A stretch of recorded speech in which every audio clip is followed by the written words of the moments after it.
Une dernière sortie dans cette année 2025 pour une belle fête de la Normandie. Le grand derby entre deux clubs d'une même ville, FC Rouen, Quevilly Rouen Métropole. La grande affiche de cette 16e journée de nationale. Un choc des extrêmes entre Rouen vaincu depuis 3 mois et QRM à la recherche de sa première victoire depuis 2 mois et demi.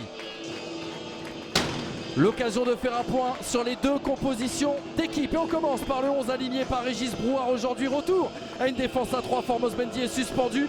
Bassin revient dans l'axe gauche à côté de Bouzamoucha et de Goprou. Retour de Cartillier aussi. Touchons un mot sur Quevilly Rouen Métropole avec beaucoup de changements, beaucoup de cadres aussi laissés de côté. On signalera bien que dans les buts où Paris Njoko va connaître sa deuxième titularisation consécutive. 4 retours dans ce 11, dans ce 5-4-1. Retour aussi d'Achille Anani, le meilleur buteur, auteur de 5 réalisations dans cette saison. FC Rouen, Quevilly Rouen Métropole, le plus beau derby de France à l'affiche de cette 16e journée nationale. Un derby entre deux clubs d'une même ville. Un choc entre deux équipes au destin opposé dans cette première partie de saison. Entre des Diables Rouges accrochés à la course à la montée et des Sang et Or en crise de résultats et au bord du précipice. Avec Amadou Bassi. Ah, il est passé Amadou Bassi une première fois. Est-ce qu'il peut aller centrer en bout de course? Oh, Kenny Rocha Santos, le petit extérieur, il avait cherché à décaler Charles Aby. Ils ne sont pas bien compris, le ballon va passer à côté.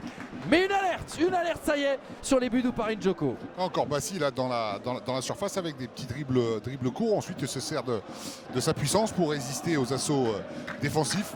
Oh, le centre était bon, hein. Après c'est... je crois que Rocha Santos, il a quand même essayé de la mettre, je pense. Hein. Et le coup franc qui va pouvoir être joué. Le Born qui va essayer d'enrouler. Oh, ça a été dévié par la bonne intervention d'Axel Temperton. La première dans cette partie à la 35e minute de jeu. Et il apprend bien parce qu'il y a du monde devant lui et elle tape le sol juste devant. NJK, le centre au deuxième poteau. Et encore Temperton pour dans les airs aller s'imposer et soulager toute sa défense. Et tendance à penser que c'est une trajectoire rentrante. Mais non, ça sera la sortante pour Cartillier. À l'entrée des 5-50 vers Clément Bassin qui avait positionné sa tête. Ça va passer largement au-dessus. Mais dans une première période où il y a peu d'occasions, celle-ci a son importance. Face à... C'était même Aït Moujane, pardon, avec Dédé Lhomme. Et derrière, ça va ressortir. Goprou qui va aller centrer. Oh, la bonne déviation. Amadou Bassi dans la course de Kenny Rocha Santos qui n'a plus qu'à fixer derrière. Le pauvre Paris Njoko qui ne peut rien faire. Au meilleur moment pour le FC Rouen. Les Diables Rouges qui débloquent le tableau d'affichage. 1-0 à la 40e minute de jeu, à 5 minutes d'aller rejoindre les vestiaires. Et l'explosion du stade Robert Diochon. On a un ballon qui vient, qui part d'une touche d'Aït Moujane et ensuite sur le centre on voit le travail énorme de Bassi qui a tout vu. Voilà que cette déviation et derrière Santa Rocha, le plat du pied il est imparable. Plat du pied, sécurité pour le joueur le plus décisif dans cette saison du FC Rouen. Son 6e but dans cet exercice 2025-2026. Tonin Cartillier. Petit débat encore une fois, c'est frappé directement à l'entrée des 5-50. Amadou Bassi, à nouveau qui s'était présenté, c'était même Goprou. Ouais, c'est Goprou, je crois, qui était venu la reprendre tout à fait. La montée du défenseur Dani Goprou, le franco-ivoirien. Virgile Thérézin, c'est ici, c'est ici, pardon, tout à fait. C'est Goprou sur le deuxième corner, Goprou reprend. On a vu Virgile Thérézin qui a pris un coup, qui a protégé son premier poteau. Était blessé contre le FC Versailles, Achille Anani, après avoir marqué, on le rappelle, sur penalty. C'est la pause entre le FCR et Quevilly Rouen Métropole. C'est un vrai derby, un match fermé avec de l'intensité, du contact, des duels. Et à ce petit jeu, ce sont les Diables Rouges qui ont réussi à faire la différence par l'intermédiaire de cet homme, Kenny Rocha Santos, qui a marqué l'unique but de cette partie à 5 minutes de la fin du temps réglementaire. Adoubé. Est-ce qu'on peut raconter l'anecdote de pourquoi Jean-Pierre Horte ne vient plus au stade? Bien sûr, lui, il s'en cache pas. Oh, attention, Cartillier, la frappe, la demi-volée dans les bras de Paris Njoko. Il s'en cache pas. Hein. C'est vrai que quand on l'a au téléphone, Manu, toi, t'es bien placé pour le savoir. On lui demande s'il veut venir avec nous à Diochon. On dit non, j'y vais pas, il y a trop de jaunes dans la tribune.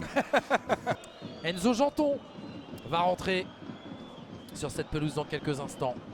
Mais pour le moment, on suit cette progression.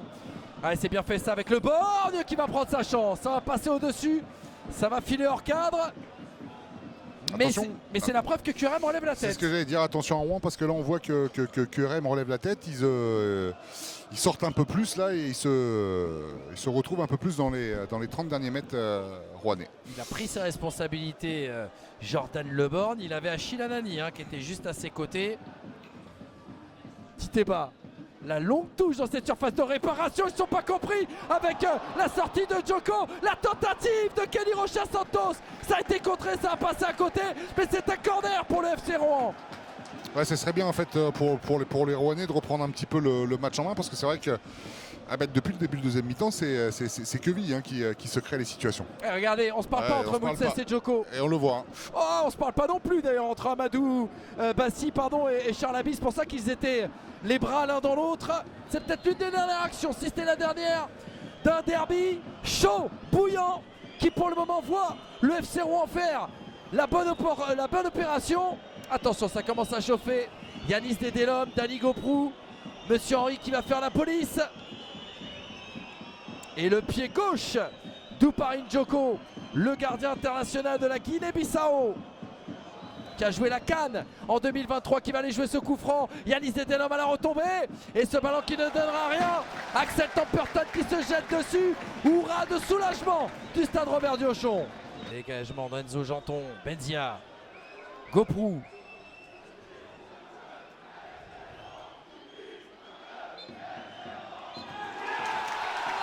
La ville de Rouen est rouge, toute rouge. Diable rouge FCR. C'est le FCR qui l'emporte 1-0 et qui fait la parfaite opération. Un 10e match d'invincibilité pour les hommes de Régis Brouard qui reprennent la tête juste avant la coupure, juste avant la trêve. C'est le nouveau leader du national. Le FC Rouen prend les commandes juste avant les fêtes.